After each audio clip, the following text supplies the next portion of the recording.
Eko balo nung may sabihanan tamon yung mga latita mo. Kitang panahon na potang ating makatong misabi-sabi at kay ba't posibleng nung atin man kaya katamong mikyabe karela at kay ba't minatbaking karelang pisabian naning madalas dang sabihan ding makatwa kanito. Kareng anak nung sasabat laking pisasabian. Palakwan dala kay ba't nang sabihan da rin matwa, pisasabiyang matwa ini. Bala mo mawari uling milalo tapang kayanakan kitang panahon na ito, anya posibleng isipan da tamo aintindihan ng karelang pisasabihan. At o yan yung metong mekad akaragulan tamo, karing makatwang kaya katamong akayabit akautos, kitang kapanurandang po ang ating pisasabihan, kailangan talaga ing pakintindihan tapa mo. Nung anak tapa mo, posibleng, tamo pinaintindihan, itang karelang pisasabihan, niya katamo buring sabat king karelang pisasabihan. Karagula bagay king pamisabi-sabi tamo, may kakaintindi tamo. At o yan yung metong sigurong masanting abaging akit tamo king ebanghelyo. Uling din yung kasabi na ng Ginoo, kalupan ng may banggit king pamuklat na laki ng ebanghelyo, king panahon na ito, sinabi ng Yesus, karing Hudyong meniwala kaya. Balo tamong dakal karing Hudyo, ingay naman meniwala king Ginoo. Kapilan pa mo, anyang maganap ya ing listening session karing OFWs at mapilan ka rin yung participants, may kipagsapalaran laking Israel, anting caregiver. At ing metong dang common experience, yapin itang kapanwalan daring Hudyo, na mas panulan di pa Moises at Jesus. Di man talaga panwalan. Ang gaman ngini man, manaya lang datang ya ing Mesiyas at rin Hudyo, akanita at ang gaman ngini, eman meniwala at eman maniwala king Ginoo. Anyang maragula bagay king ebanghelyo may banggit na rin kasabi na ning Ginoo, Hudyo lang maniwala kaya. Pero makanyan paman kening ebanghelyo king pamisabi ra, akit tamo ing atin niyang papasyag ing Ginoo kailangan pa mong pahintindi karening Hudyong meniwala kaya. Anyang sabihanang nung tuparin nyo ing tuturo ko, tunay kayuping alagad ko at baloy ing katutuan at gawa na kayong malaya ning katutuan.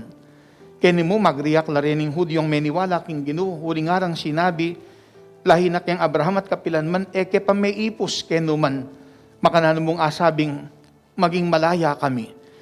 At kaya ipapakit ng ebanghelyo ng makanano, kaulaga ing pamikahintindi po tang misabi-sabi tamo. Ing Ginoo, kahintindi na karining kasabi ng Hudyong meniwala kaya, patungkol kitang amanwa ng magilang malaya. Uling sinabi ng Ginoo, katutuan sabihin ko kaya kayo, ing balang may kakasala, ipos nening kasalanan. At kini papakit ng Ginoo, nung ing anak gawa na kayong malaya, tuneping malaya kayo. Miras maning pamisabi tungkol kang Abraham, anting anong tatang daw. Dapat yung Ginoo sinabi na nung anak na kayong Abraham, dapat yung sana, yung dapat ng Abraham. Dapat ngayon, buriyo kong paten, akong taong manyabi, kaya kayo king katutuan na dimdam ko, king Diyos. At daki na ning ebanghelyo, kinilala na ning Ginoo, uling Hudyo la rin kasabi na nung waman may niwala la kayo. Pero ang isasabihan na ning Ginoo karela,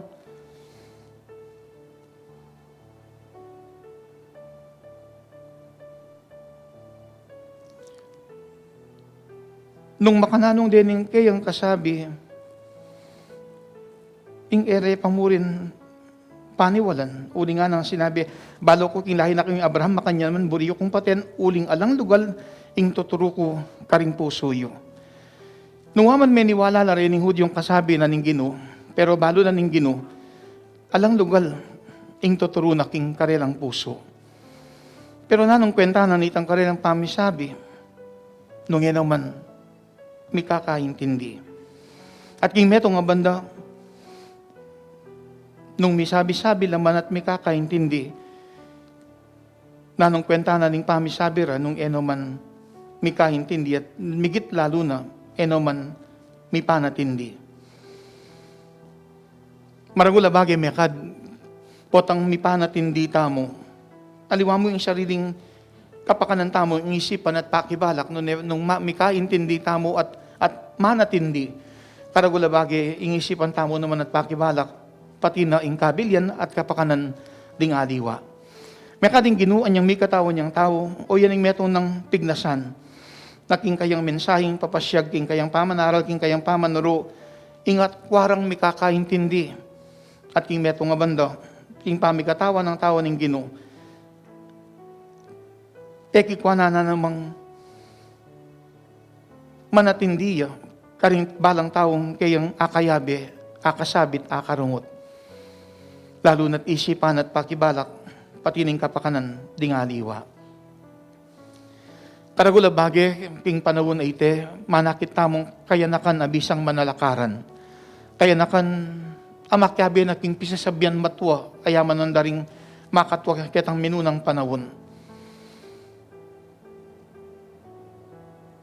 Sapat na pasyag mo ing katutuan, nune karagula bagi, ing manalakaran niya ing tao, agyang ing kayanakan king panahon na iti, ban kanita mo ipaintindi karing aliwa, ing kapanwalan, dapat king meto nga banda, akwa mo namang manatindi, at pakibalak, ing panibatan daring aliwa, nung nukarin laban, at siyo, o ketang karilang kabilyan. Karagula bagi, ing Ginoo, karitang hudyong emeni wala kayo, kalupadaring iskribat pariseyo at makatwaning balen. Amenintun paralan ban kanita mo, akwaryang aparakapat at aparusan, apahamak ing Ginoo. Pero ing Ginoo, may natili yang mapagkumbaba, uling king kapag nasanang manaralyat, ikalat ning masanting at maya pabalita, banding balang taong akatab muna, akwadang mikaintindi, makanya niya pamuring may natiling mapagpakumbaba, ketang pamanatindi na karing aliwa, miras man ketang pinandit na meging namisabing, nating pamisabing matindi, dapat king bandang tauling Ginoo, kaya pamurin merindi. At yan ang grasyang kaya katamong adwan, kaniting pamigunam, yapag kaing pabakalayamano, sukatang mikaintindi, ang popang mipanatindi. At ing grasya ning Diyos, makanyang tamong adwan, ing grasya, ang makaparakil mo niya, sika na natetagan, ban makibat kaning panagkat na niting pamigunam, sukat mikaintindi, ampong mipanatindi, misabi mang matindi, etamo, maririndi.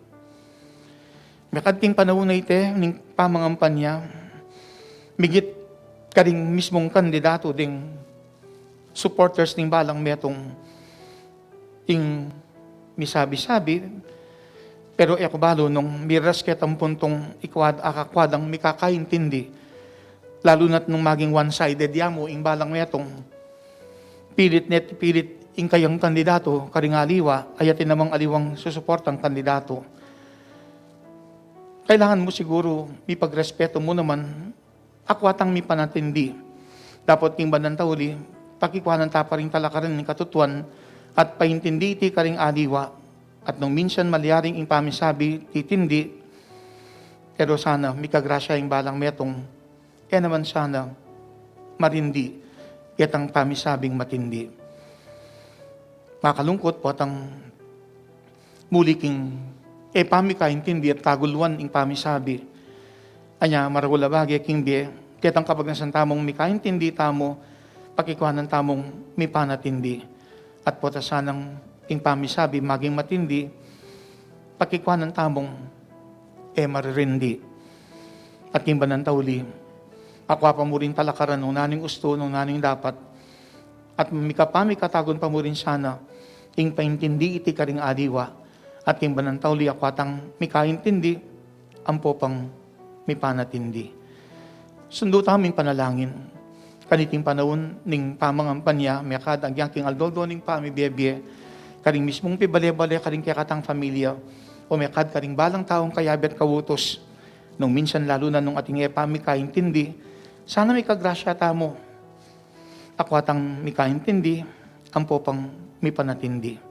At kimbanan tauli, pare-pareho tayo sanang akit at panwalan ing metong nga bagi ang manalumpakan king kaburyanan ning Diyos.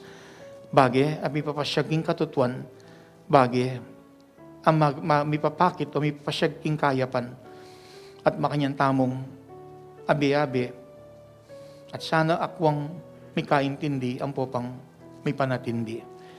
Panagkat na niting kapag masisyan, sukat ang mikaintindi ang popang may panatindi at king grasyaning Diyos, pakibatan yiting panagkatatanaga ning kaya katang pamigunam, sukat mikaintindi ang pong may panatindi, misabi mang matindi, kita mo maririndi.